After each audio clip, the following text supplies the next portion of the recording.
الحمد لله رب العالمين والصلاة والسلام على أشرف الأنبياء والمرسلين نبينا محمد وعلى آله وصحبه أجمعين أما بعد. I believe we are on the, is it the last ayah? Last ayah, correct? Which is the 30th ayah, correct? There's only 29 ayahs in this surah? Oh, sorry.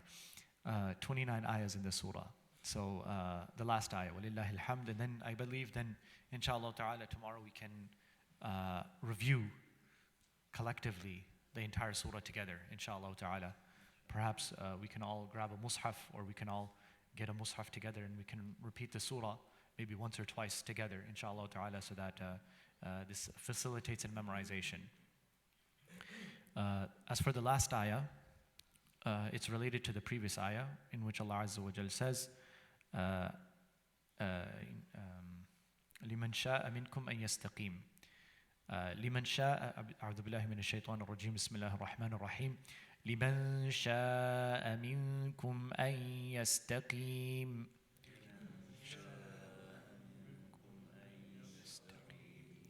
وما تشاءون إلا أن يشاء الله رب العالمين وما تشاءون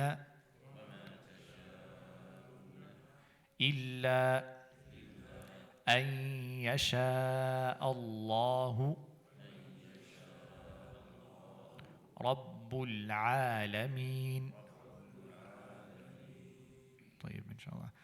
So here we said yesterday, لمن شاء منكم أن يستقيم. What's the ayah before this? وما إن هو نعم جزاك الله خير إن هو إلا ذكر للعالمين. It is nothing except a reminder for العالمين, for everything that exists. لمن شاء منكم أن يستقيم, for those people who wish to take it as a straight path, to rectify themselves and to be upright individuals. So here somebody comes up and says, I wish to do this. However, Allah Azza wa Jal then qualifies their desires or their decrees, a person's decree, by saying you cannot decree anything except that Allah first has to decree it. وَمَا تَشَاءُونَ, you do not have any will, إِلَّا, except that Allah wills, Allah subhanahu wa ta'ala has to will it. And He is the Lord of everything that exists. So this is the mafhum of this ayah. And this goes into the topic that, all religions try to tackle, which is free will versus predeterminism or destiny. And in Islam, we answer this question by saying that we have both. You have free will, and that free will is qualified by Allah's knowledge and Allah's power and Allah's will. So Allah subhanahu wa ta'ala, He has knowledge of it. Nothing can happen except that He has to have knowledge of it. And if He doesn't have knowledge, then there's no God there. That being would not be a God. And also, He has to have, He also did qadr, or He also did kitaba of this knowledge. So He wrote down this knowledge, and this knowledge has been written down in al-lawhul mahfuz. Al-lawhul mahfuz means the safe tablet. It's guarded tablet. And this safe tablet has everything written in it from the beginning of time to the end of time. And we mentioned this hadith before in one of our talks. We said that the first creation that was created by Allah subhanahu wa ta'ala was, what was it? The pen. Right? The pen. Qalam. There you go. And then Allah Azza wa Jal said to the pen, Uktub, write. The pen replied, what should I write? Allah Azza wa Jal told the pen to write everything that will happen until the day of resurrection. And in a different hadith, the Prophet ﷺ said, رُفِعَتِ الْأَقْلَامِ وَجَفَّتِ الصُّحُفِ. The pens have been lifted and the pages are dried. Meaning, it's been written. Whatever is going to happen is going to happen. So this is Allah's knowledge and His kitabah. He wrote it down. And then, when the time comes, He makes a decree. He allows the thing to happen. And that all happens by Allah Azza wa Jal's will. And then when the moment comes, the action itself is created by Allah subhanahu wa ta'ala. Allah Azza wa Jal says, وَاللَّهُ خَلَقَكُمْ وَمَا تَعْمَلُونَ. Allah created you and what you do. Meaning this, just a simple hand wave up and down, that is created by Allah subhanahu wa ta'ala. Nobody else, you think you have the power, but Allah Azza wa Jal is the one with the ultimate power here. And He's allowing it to happen. And if He wants, it won't happen. If He wants, it won't happen. And we see the glaring example of this in the Quran when it came to Ibrahim alayhi salam and his miracle. And that was the fire. The fire itself, they threw him into the fire when he smashed all the idols, and the fire didn't burn him. That's because Allah Azza wa Jal controls the fire. And Allah Azza wa Jal, He's the one who allows the fire to burn. And when He wants, it won't burn. And when He wants, it will burn. We just simply have physical laws that we go by. These laws, they can break by Allah Azza wa Jal. Whenever He wants to alter the law, He can. It's all up to Him. But He's the one who did this in the first place. This all happens by the will of Allah subhanahu wa ta'ala. And so this shows us that we must rely upon Allah Azza wa Jal for all things that happen. And when good things happen, we must be patient, we must be thankful. And when bad things happen, we must be patient.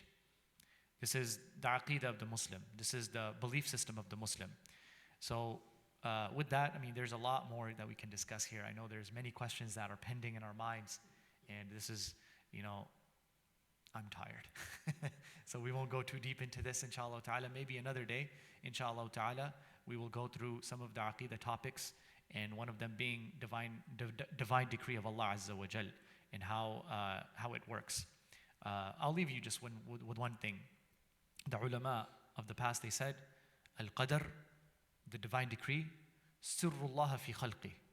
It is the secret of Allah in His creation. Meaning, no matter how you try to rationalize it, you can attempt all kinds of rationales. However, no matter how you try to understand it, there's still going to be an ambiguity in your understanding. Because Allah Azza wa Jal has left this component, He has left this area a little bit, you can say, He's only given us a little bit of knowledge. That's how I will say it. He's only given us a little bit of knowledge of how this works. And a very good example of this is the story of Musa and Khadr. The story of Musa and Khadr, right? Musa alayhi salam, he had knowledge, he thought he had knowledge, but when he met Khadr alayhi salam, he found that he has a different kind of knowledge. And that knowledge, he was trying to learn it, but he couldn't learn it. And he saw these things happening, this Khadr alayhi salam, what he was doing, but he wasn't able to understand them. But this was all going back to the decree of Allah subhanahu wa ta'ala. And Musa alayhi salam, at some point he said, I can't take this anymore. And so this is the decree. So if this is the patience of Musa alayhi salam, and he has, he's a prophet of Allah subhanahu wa ta'ala with some of the greatest patience now, and he's trying to understand this area, and he was not able to, then what about us? We won't be able to completely comprehend it all. We ask Allah Azza wa Jal for more knowledge. We ask Allah subhanahu wa ta'ala that He grant us patience and He grant us gratitude. We ask Allah subhanahu wa ta'ala that He make our iman strong. We ask Allah Azza wa Jal that He make our connection with the Quran stronger. We ask Allah subhanahu wa ta'ala that He allow us to recite the Quran day and night. We ask Allah subhanahu wa ta'ala that He removed the stresses and the anxieties that people have. And we ask Allah Azza wa Jal that He safeguard this ummah, that He preserve this ummah. Ameen ya Rabbil Alameen. Allahumma lakal hamdu kulluh wa laka shukru kulluh biyadika al-khayru kulluh wa ilayka yurja'u al-amru kulluh. Allahumma la mani'a lima a'tayt wa la mu'tiya lima mana'at wa la yanfa'u dhal jadd minka al-jadd. اللهم اغفر للمسلمين والمسلمات والمؤمنين والمؤمنات الأحياء منهم والأموات إنك سميع قريب مجيب الدعوات. اللهم اشف مرضانا ومرضى المسلمين. اللهم ارحم موتانا وموتى المسلمين. اللهم انصر المسلمين المستضعفين في كل مكان يا أرحم الراحمين. اللهم أحسن عاقبتنا في الأمور كلها وأجرنا من خزي الدنيا وعذاب الآخرة. اللهم احفظ بلاد المسلمين. اللهم ارحم أمة محمد صلى الله عليه وسلم. اللهم أصلحها يا أرحم الراحمين. وصل اللهم وسلم على نبينا محمد وعلى آله وصحبه أجمعين وآخر دعوانا أن الحمد لله رب العالمين.